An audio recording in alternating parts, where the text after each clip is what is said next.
Hi friends, నేను మీ David sir.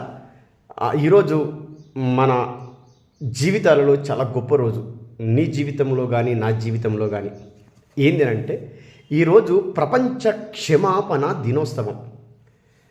మానవ జీవితాలు, మానవ సంబంధాలు నిలబడాలి అన్నా, కూలిపోవాలన్నా క్షమాపణ అనేటటువంటి దానిపైన ఆధారపడి ఉంటుంది. క్షమించే గుణము అనేటటువంటిది నీలో నాలో ఉంటే మానవ సంబంధాలు అద్భుతంగా నిలబడతా ఉంటాయి. చాలామంది స్నేహబంధము దూరం కావడానికి కానీ, కొన్ని కుటుంబాలుగానే కూలిపోవడానికి క్షమాపణ గుణము అనేటటువంటిది మనలో లేకపోవడమే. ఎన్నో కుటుంబాలు ఈరోజు విచ్ఛిన్నమైపోయాయి, ఎన్నో జీవితాలు విచ్ఛిన్నమైపోయాయి అనంటే మనలో ఎదుటి వారిని క్షమించేటటువంటి గుణము లేకపోవటమే అనేటటువంటిది. భార్య భర్తని క్షమించకపోవడము, భర్త భార్యని క్షమించకపోవడము, తల్లిదండ్రులను పిల్లలు క్షమించకపోవడము, పిల్లలు తల్లిదండ్రులను క్షమించకపోవడము, స్నేహితులు ఒకరిని ఒకరు క్షమించకపోవడము అనేటటువంటి అంశం పైననే సంబంధాలు చాలా దూరమైపోతూ ఉన్నాయి.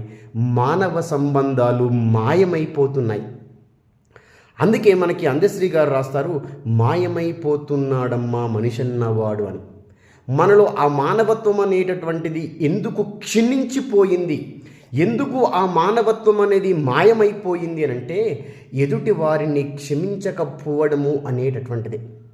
ఒకసారి క్షమించడం అనేటటువంటిది నేర్చుకుంటే మన జీవితాలు అద్భుతంగా ముందుకెళ్తాయి, మానవ సంబంధాలు చాలా మంచిగా నిలబడతాయి. ఈరోజైనా సరే, కొందరికైనా సరే మీరు ఫోన్ చేసి క్షమాపణ అడగండి. వాళ్ళ ఫీలింగ్ ఎట్లుంటుందో చూడండి. సరే, ఏదో చిన్న పొరపాటు చేసి ఉండొచ్చు మీ స్నేహితుల విషయంలో, ఈ వీక్లో కానీ, లాస్ట్ వీక్లో కానీ, లాస్ట్ ఇయర్లో కానీ. మై డియర్ ఫ్రెండ్స్, నన్ను క్షమించు అని ఒక్కసారి క్షమాపణ కోరి చూడు. ఒక స్నేహం అనేది పెరుగుతుంది, ఒక స్నేహితుడు మన జీవితంలో పెరుగుతాడు. అందరినీ క్షమిద్దాం, మానవ సంబంధాలని నిలుపుకుందాం, సమాజంలో మంచిగా బతుకుదాం, అందరితో కలిసి బతుకుదాం, ముందుకు సాగుదాం. All the best my dear students.